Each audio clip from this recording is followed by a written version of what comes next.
Hello, everyone. This is Dory Clark, and I am here with Darden Smith. And we're doing our LinkedIn Live today about how to be a successful creative entrepreneur and develop a kind of unconventional career where you're calling the shots and you're able to be doing what you love and earning a living.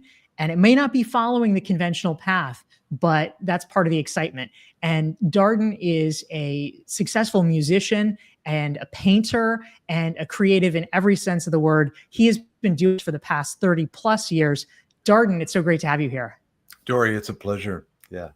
Great. Oh my goodness. Thank you. So, okay, my first question, just so people can get a sense of who you are, if they're not already familiar with you, you got your first record deal in 1986. You were with Columbia Records. You were on, the major labels for 8 years. You had the conventional rock star life, but it's not really how things work anymore. The music industry is very different, and you've had to reinvent yourself. Can you tell people a little bit about how you identify now? Like, what do you call yourself, and how, what are the pockets? That's a really good question. I'm not sure, but I think when people say, what do you do? As I tell them I'm an artist, and that I'm an artist who also writes songs and sing. I do some shows. I don't know that I'm in the music business anymore. Music is a part of everything I do. And so that's really what I tell them. And I also do some teaching, and I might even mow your yard if the money's right. Amazing. Well, one of the hats you wear that I think is interesting is you last year were the songwriter in residence at the University of Texas. This year you were the emeritus songwriter in residence. You're working with a lot of young people, many of whom, like generations before them, want to have creative careers as actors, as musicians, as painters, as whatever they want to be.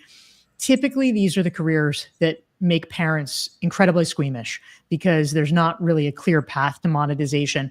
What do you tell those kids? And how would you advise someone who's interested in building a creative career to actually make it work? Well, first of all, I tell them that good call. This is a really good idea to be, you want to be an artist, a writer, a painter. I mean, whatever it is, musician, whatever it is, fantastic. That's a great idea. And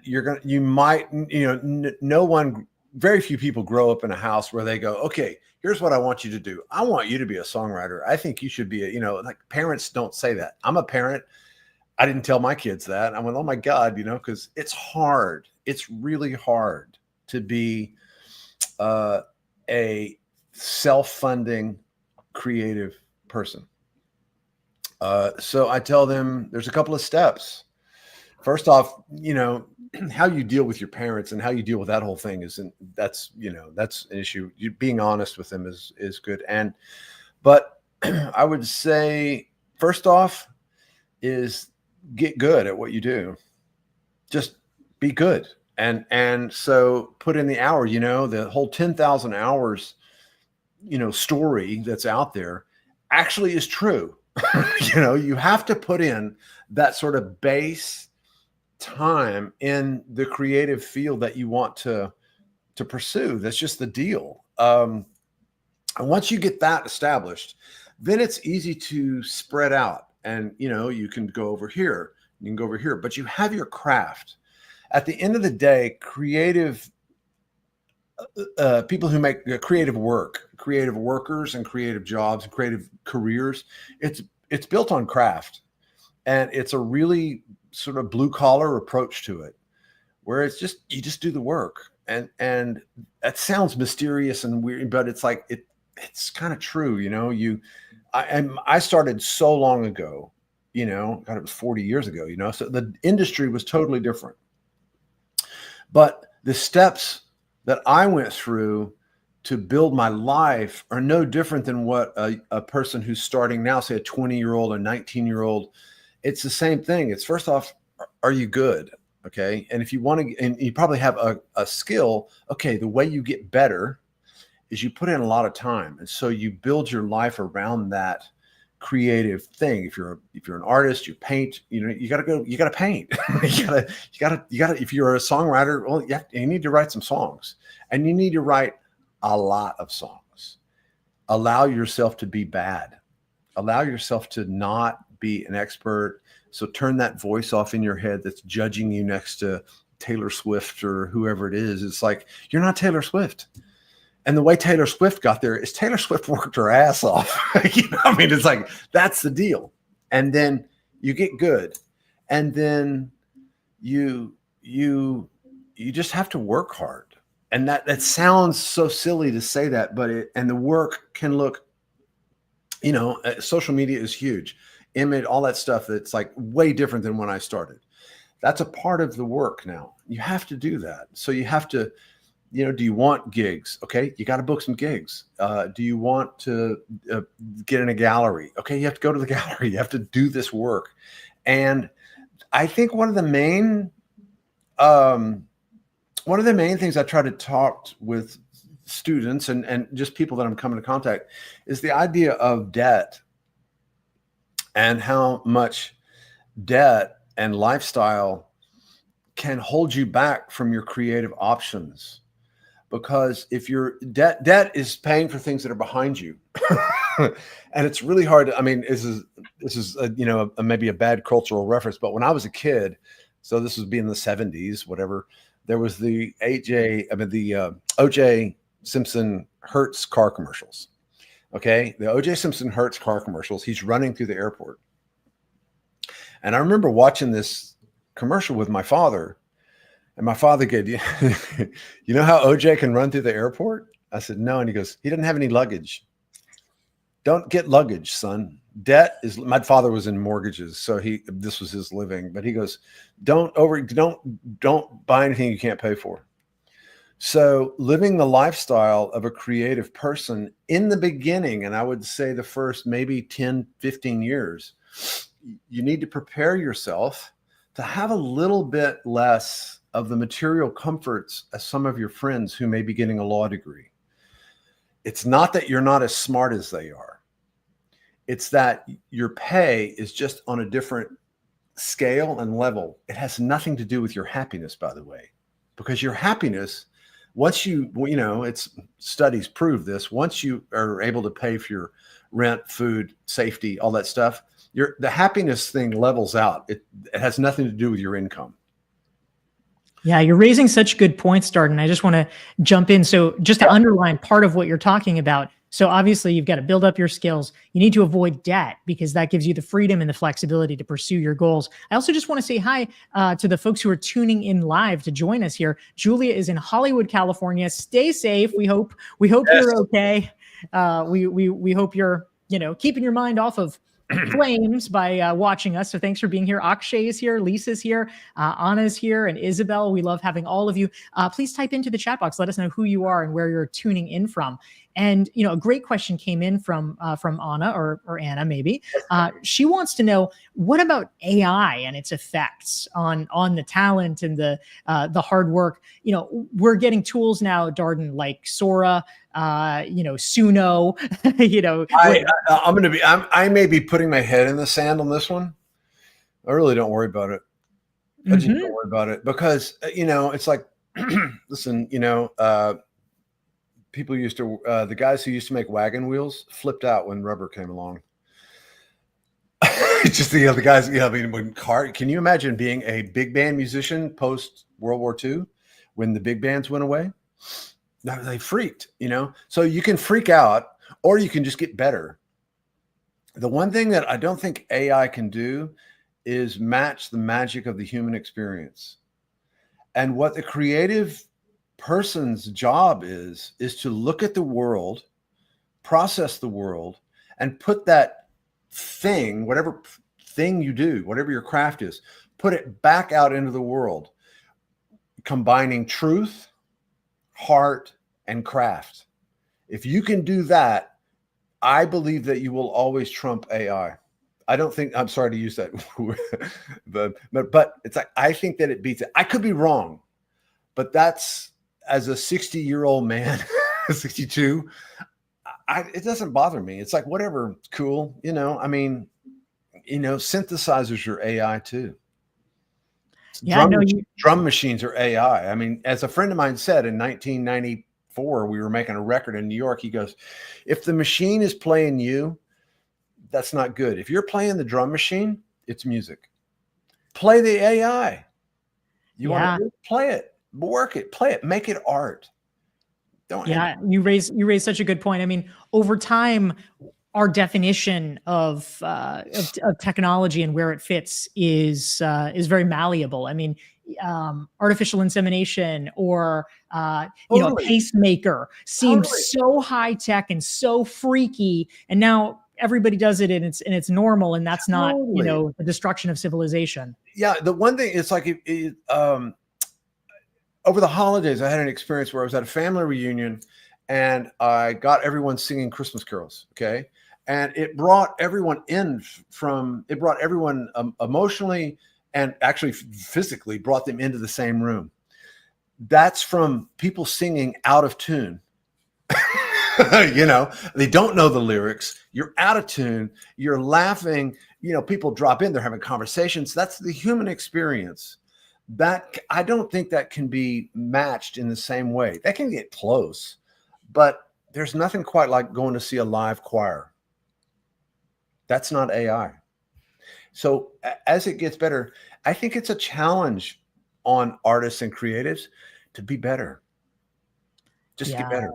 So anyway, really, that's my own, you know, kind of maybe head in the sand, but that's what I'm going with.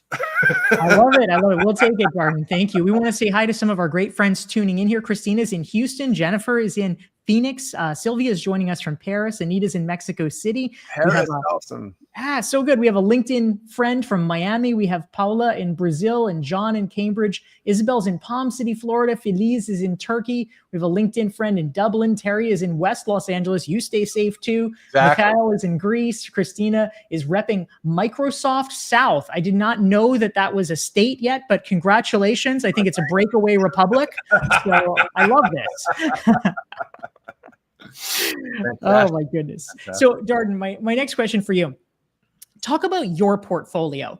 How do you make money today? Like, you have a bunch of different income streams. You do a bunch of different things. What does that look like, just to give people a sense? Yes. So a part of my work does come from playing music, playing shows. I kind of really cut down on touring. I went with the pandemic. I realized how happy I was when I was at home. And I had spent 35 years kind of being on the road 60 to 70% of my life. And it hit a point where I realized it was not really what I wanted to do with my time. I shifted. Around that time, visual art became a thing that began to create. I'd been drawing for years, but I started showing people. So there's a part of my work comes from visual art, apart from music, apart from teaching. I do some coaching, some song coaching with people. Helping people work on their songs, not really working with professional songwriters so much. It's more like everyday people who want to better understand the craft of songs. So I put all of these things together. I do shows here in my studio. I'm in my studio. That's my studio. And I do concerts in my studio. It's kind of like a house concert, but it's at my place. And so I put all of these things together to create, you know, some people call it a portfolio career. So there's different ways for it. I don't know any creative professional who does one thing. I don't know a single one. At a certain point, I mean, we get to be in our 40s, our life gets more expensive. We have, you know, we start looking towards the future, and nothing is going to last forever in the creative world. You're doing one thing. Awesome. In 7 years, it's going to change, you know? So be building on two things, have two things, you know, it's the same skill sets. It just kind of have a different lens. And then one goes up, one comes down, the other one will go up. If you can juggle three, have three. And that to me is the way to make a life. And then, like, I never dreamed someone would pay for my paintings. And now I make more money painting than I do writing songs. I mean, writing songs is awful. It's a terrible way to make a living. And, so and also, I mean, personally, I get bored. That's my I think when Dory, you and I met at the Business Innovation Factory, I was exploring. I was just looking around because I was getting bored with music. And I want to love music because music has given me everything that's great in my life. I want to love it. In order for me to love music, I can't do it. I can't be the only thing that I do with my creative mind. And if you think about it, there's tons of ways to get paid to do your creativity. Yeah, this is such an interesting point. So we're here with Darden Smith. This is Dory Clark. We're talking about how to build a thriving career over time as a creative entrepreneur. If you're interested in conversations like these, you want to never miss any, go to doryclark.com/subscribe. You can sign up for the newsletter and you'll get updates and reminders about things. And you can learn more about Darden at dardensmith.com. Now, Darden, a great question came in from Sarah Mary, who is in Lafayette, Louisiana. Go Lafayette. That's right. Sarah Mary, thanks for writing in. She wants to know, how did you create the space to build the life you wanted? Did you have to work full time and fit this into the gaps? Or did you live simply on what you could earn building your dream? How did you do it, Darden? And what would you advise others? When I was growing up as a kid, so this comes from my dad. I come from, sort of farmer worker stock. My dad said, son, if you have a plan B, you'll use it. Don't have a plan B, have a plan A. I come from entrepreneur sort of farmer people. So they were all, long line of self-employed people. So I didn't have a plan B. I just said, this is what I'm going to do. And I was good enough, lucky enough, hardworking enough that I kind of muscled my way in the beginning. It got very hard. Even after my record deal, you go up and the record deal went down. I never worked another job. As far as a full-time job, I've never had a full-time job. I've just created other things, but I lived really simply. And I lived I've raised kids, put them to college, had a house, mortgage, cars, all that stuff. But it was still a pretty simple life compared to my friends. I believe if you have, it's not always easy and possible to do, but maintaining a simple lifestyle that's based around your creativity, and just go, this is how I'm going to make my income. And then hustle. You got to get the hustle muscle. And that's really, at the end of the day, if you look at artists who have careers over 20, 25 years where you're working in all fields, they're hustlers. They're basically, they're street hustlers, and it's a blue collar gig. If you're looking at it like it's a white collar gig, you might want to consider getting out. Is a blue collar approach in that no one is going to pick you up. No one is going to save you. You have to, and however, if you get motion, people love motion. People want to be involved with motion. Create motion on your own where you are. Don't feel like you have to go there. There is no Mecca. Create motion where you are and let people know what you're doing and ask for help. And people want to invest in the arts. My entire work and my entire income is based on patrons. So I believe in the patron model, not Patreon, patrons. Columbia Records, when I was on Columbia Records, basically they were my patron. Now my patron model works with people who like what I do and they want to be involved in my projects and they fund them. And that moves me forward artistically. And then it's up to me to make a living from that. They don't fund my lifestyle. They fund my projects. Does that make any sense at all? Yeah, I think that's fantastic. It's really interesting to see your insights into this. Just want to say hi to some of the great folks tuning in here. Please feel free to ask your questions into the chat. Let us know where you're tuning in from. Amanda's in South Carolina. Nikki's in Milwaukee. We've got Anna in Melbourne. David's in Cumbria, UK. Cumbria. I love Cumbria. That's awesome. I mean, who doesn't? That's awesome. You're very good at this, Dory, by the way. Oh, thank you. Well, we got so many cool people. Sheppo is in Kimberley, South Africa. Carson's in Tampa. Scott is in Bonnie Lake, Washington. Anthony is in Miami. Barbara is in Burbank. Also, you take care of yourself. Yeah, we've got all kinds of great people. Now, I don't know who I'm worried about. More worried about the people in LA or the guy in Cumbria. Anything could happen in Cumbria. Oh my goodness, we're keeping it real here. So Darden, the question that I have for you, let's say somebody is watching this, maybe they have not heretofore had a quote unquote creative career. Maybe they've been working in corporate, something like that. They, Yeah. they have a sort of regular 9 to 5 job, but they would like to have more creativity in their lives. Yes. What advice would you have for that person to find ways to tap into more of that spirit? Yes, that is, the majority of the people in the world are not sort of professional artists. Everyone in the world is creative at something. Okay. So in my, I don't want this to sound patronizing at all, or hopefully this comes across as right. I think it's a dedication of your time, and sort of looking at your calendar and going, okay, I want to be more creative. I want to write more songs. Let's just say that. Okay. Well, wake up 30 minutes earlier every day and play your guitar or play your piano before you go to work. And then write songs at lunch. And maybe don't do some of the other things that are kind of filling up your day, which aren't satisfying. And so there's many ways to get paid. Okay. Cash is one way to get paid. That's beautiful. There's also, you could call it the spiritual realm of creativity that comes back to you when you create something in your life. So it's all about your time. Spend more time doing it. And that will change the arc of your relationship to your creativity. And it will, you will sense a more, now if you're trying to make a living at it, that's a totally different thing. It's a long, slow build. If you want to do it, start and put the effort and time into it. And also how you name yourself is actually, I think it's important. Like, I'm an artist. Like, call yourself an artist. It's okay.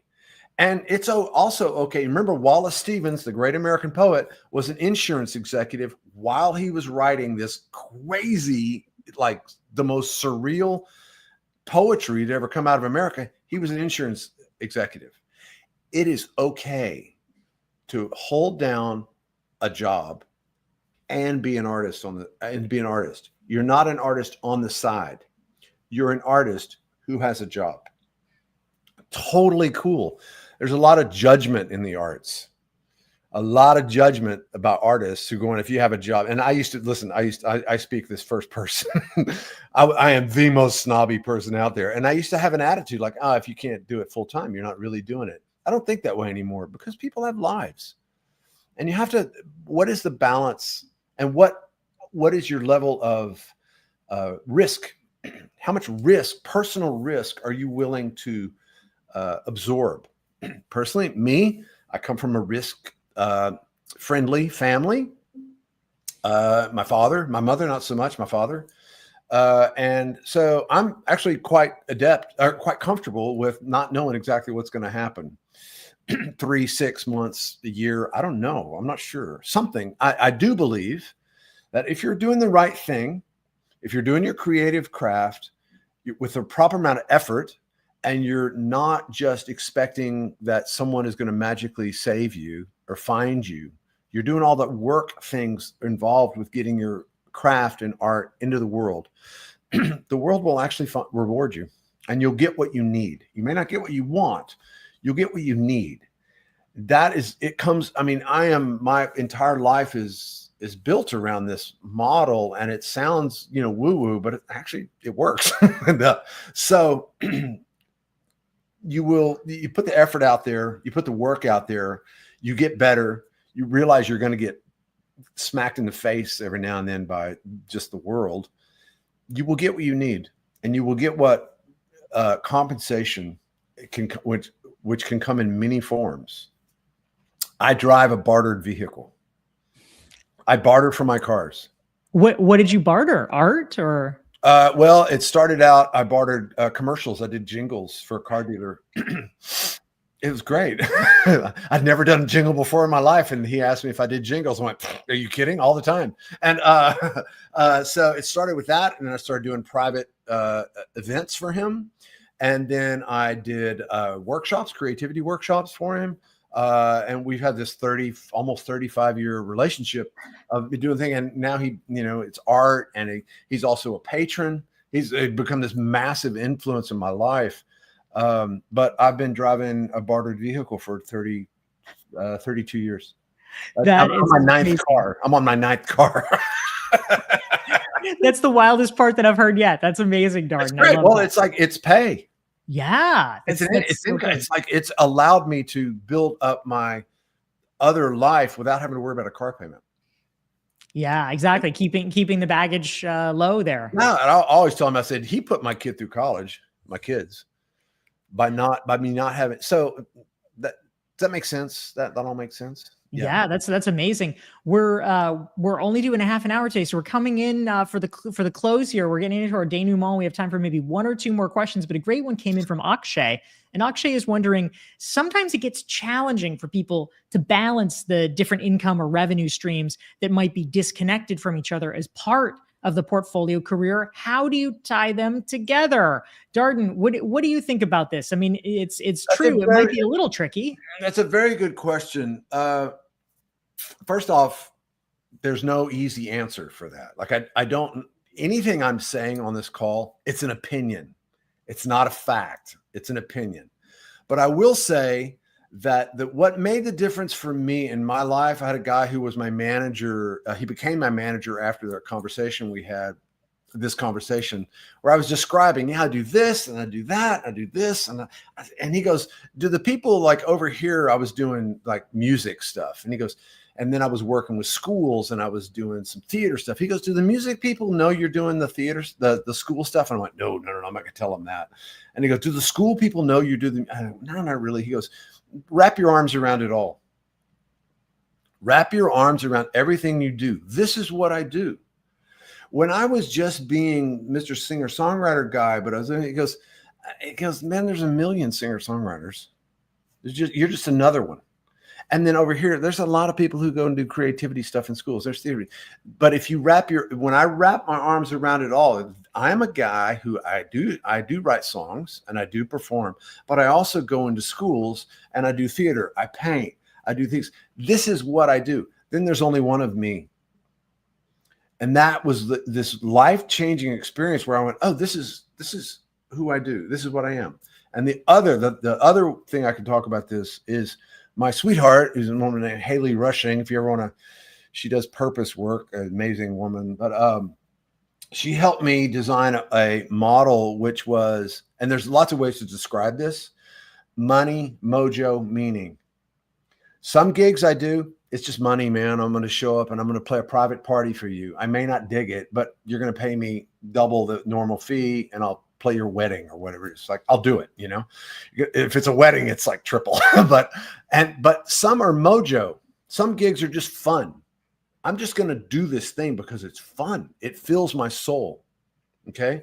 And some work I do is meaning. Like I've done a lot of work with veterans and writing songs with veterans, writing songs with, whatever.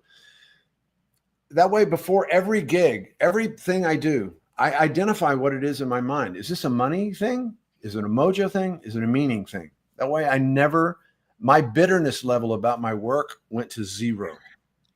Because it's like, I don't expect the money gigs to be fun.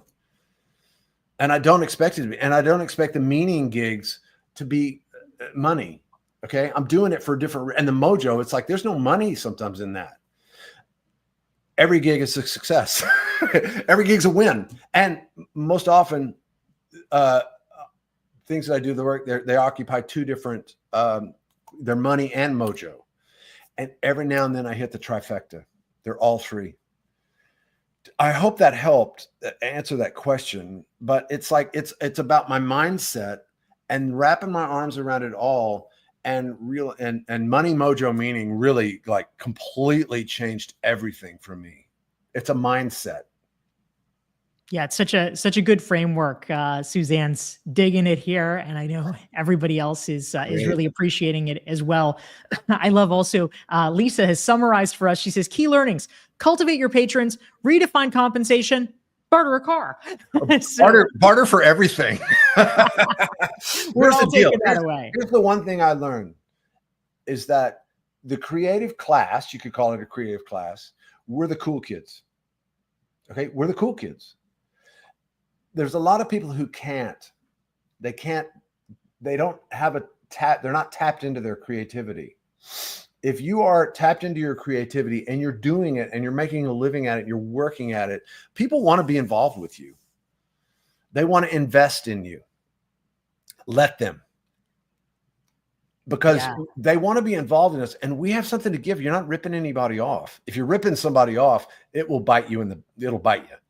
Don't rip anybody off. Watch your ethics. But also realize people want to be involved in the arts. Let them. And the way that they can be involved is with resources.